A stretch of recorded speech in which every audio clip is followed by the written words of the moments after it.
আপনি অপরাধীদের শাস্তি দিন, আপনি অপরাধীদের বিচার করুন, আর তা না হলে রাজ্যের মানুষ তারা নিজেরাই সেই আরো দেশকে আমাদের সহযোগিতা হতে হবে, আরো দেশকে আমাদের ঐক্যবদ্ধ হতে হবে, আরো দেশকে আমাদের জমায়েত করতে হবে, যার মধ্য দিয়ে আমরা এই দাবি ছিনিয়ে আনতে পারি। আমরা আগে আমার বক্তারা বলেছে যে অভয়ার পরই আমরা দেখতাম আরো ঘটনা, তামান্নার ঘটনা। 9 বছরের শিশু রাজনীতির কিছু বোঝে না, যে রাজনীতির র বোঝে না, উঠোনে দাঁড়িয়ে খেলতে খেলতে তাকে বোম মেরে খুন করে দেওয়া হলো। তাই কত হিংস্র একটা উপনির্বাচনে তৃণমূল কংগ্রেস যদি হেরেও যায় তাহলেও মুখ্যমন্ত্রী থাকবে মমতা বন্দ্যোপাধ্যায়। তৃণমূল কংগ্রেস যদি হেরেও যায় তাহলেও তার মন্ত্রিসভার কোনো রদবদল হবে না। কিন্তু এত হিংস্র একটা দল, এত অমানবিক একটা দল, যেটা 9 বছরের শিশুকে খুন করতে তারা দ্বিধাবোধ করেনি, নির্বাচনে জয়লাভ হওয়ার পর তারা এই বোম মেরে খুন করে সুযোগ নিয়ে নিল। তামান্নার মা রাস্তায় দাঁড়িয়ে লড়াই করছে। তামান্নার মা গেছিল অভয়ের মার কাছে যে আপনি আসুন, এই লড়াইয়ে থাকুন, আমরা আপনার পাশে আছি। 9 বছরের শিশু খুন হয়ে যাচ্ছে, আর আমাদের রাজ্যের মুখ্যমন্ত্রী তিনি আনন্দ করছেন, ঘুরে বেড়াচ্ছেন, নানা রকম বক্তৃতা দিচ্ছেন। কোন অপরাধীর শাস্তি তো দূরের কথা, একটু লজ্জা নেই যে একটা সরকার এই ধরনের কাজে যুক্ত, তার জন্য তিনি দুদিন মুখে চুপ করে থাকেন, তিনি বলতে পারছেন না। মানে আমাদের বুঝে নিতে হবে এই সরকারটা যতদিন থাকবে ততদিন আপনার আমার মেয়ে কোনো নিরাপত্তা থাকবে না। আমাদের রাজ্যে শুধু আমাদের মমতা ব্যানার্জির পুলিশ রাতের অন্ধকারে রাত 12:30-1টার সময় আমার আইসকে ফোন করলো, করে ছাদ থেকে ফেলে দিল। সেই ন্যায় বিচারের দাবির জন্যে আমি আজও পর্যন্ত লড়ছি, লড়াই করে যাচ্ছি। আমার সঙ্গে সঙ্গে সাথী আমার যুবক ভাই বোন দাদারা প্রত্যেকেই আছে আমি ন্যায় বিচারটুকু আদায় করার জন্যে। কিন্তু কেন আমরা এখনো বিচার পাচ্ছি না?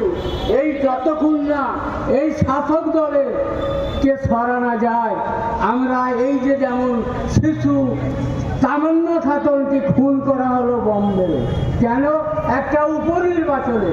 আরে মমতা ব্যানার্জিকে বলি, তুমি তো একটা, যদি আপনার ওই জায়গাটায় হেরে যেতেন কিন্তু আপনার সরকারটা তো পড়ে যেত না, কিন্তু তবুও তাহলেও ওই জায়গায় একটা শিশু তামান্না খাতুন 9 বছরের মেয়েকে বোম মেরে খুন করতে হবে। এই তো আপনি সরকার, আপনি আমাদেরকে ভালোবেসে চালাচ্ছেন। কি বলে এসেছিলেন? কি মহামাটি সরকার আমি করতে এসেছি, আমি ন্যায় বিচারটুকু করার জন্য এসেছি। কিন্তু আজকে কি দেখছি, এই যে আরজি করে অভয়া একজন ডাক্তার, তেনাকেও খুন হতে হলো, খুন করে তাকে মারা হলো। ন্যায় বিচারটুকু এখনো অভয়ার মা বাবা এখনো বিচার পাচ্ছে না।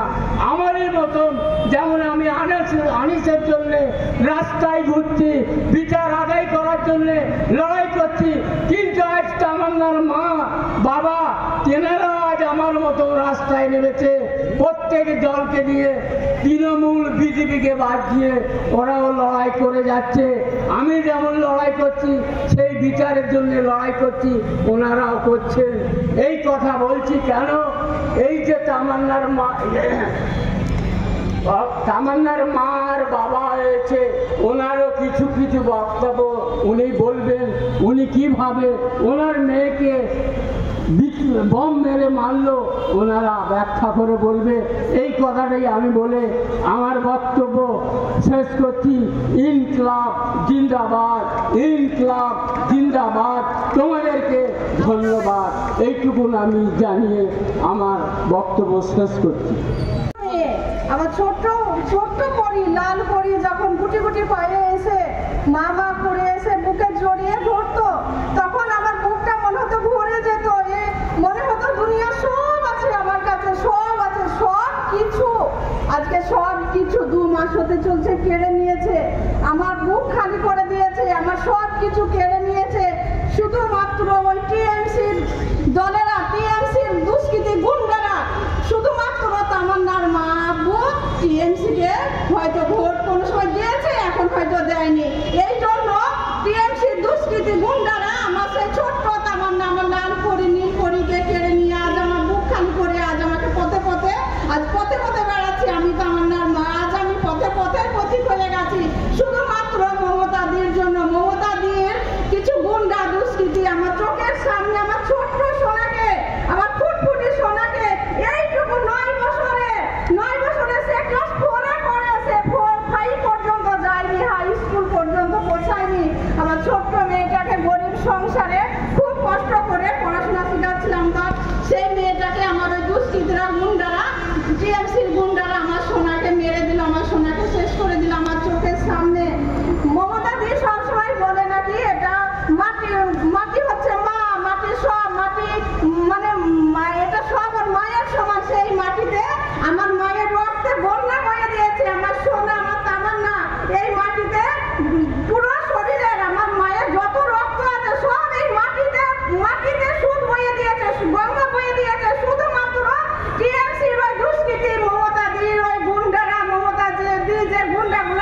শ্যামবাজার মোড়ে অভয়া মঞ্চে তামান্নার মায়ের আর্তনাদ,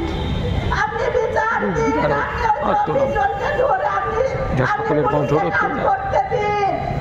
পুলিশ আমায় বলেছিল 1 মাসের মধ্যে মোলান্তি পরিবর্তন করে দেবে, কিন্তু আপনি সেই পুলিশকে কাজ করতে দিচ্ছেন না। তার জন্য পুলিশও এখন পর্যন্ত ওদেরকে ধরছে না, শুধুমাত্র আমাকে সান্ত্বনা দিয়ে রাখে যে ধরবো, সবাইকে শাস্তি দেবো, শাস্তি দেবো। সব কিছু তো আপনার হাতে, আপনি যা বলবেন তাই আপনার প্রজারা করবে। তো আপনি তো করতে দেবেন না কেন? আপনার দুটো ভোট কমে যাবে, আপনার দুটো ভোট কমে যাবে, তাই আপনি করতে দিবেন না। আপনি যে জোর করে ভোট নেবেন সেটা গুন্ডারা না থাকলে পারবেন না, তাই আপনি ওগুলোকে ধরতে দেবেন না। তার জন্য ক্রিমিনালদেরকে ছাড়া রেখেছেন, গুন্ডাদেরকে ছেড়ে রেখেছেন। আপনি মেয়ে কিন্তু আপনি মা নন, ওই জন্য মায়ের কষ্ট আপনি বুঝতে পারছেন না। আপনি মেয়ে নামে কলঙ্ক, আপনি মেয়ে হওয়ার কোনো যোগ্যতা আপনার নেই, আপনি মেয়ে হওয়ার কলঙ্ক। আপনি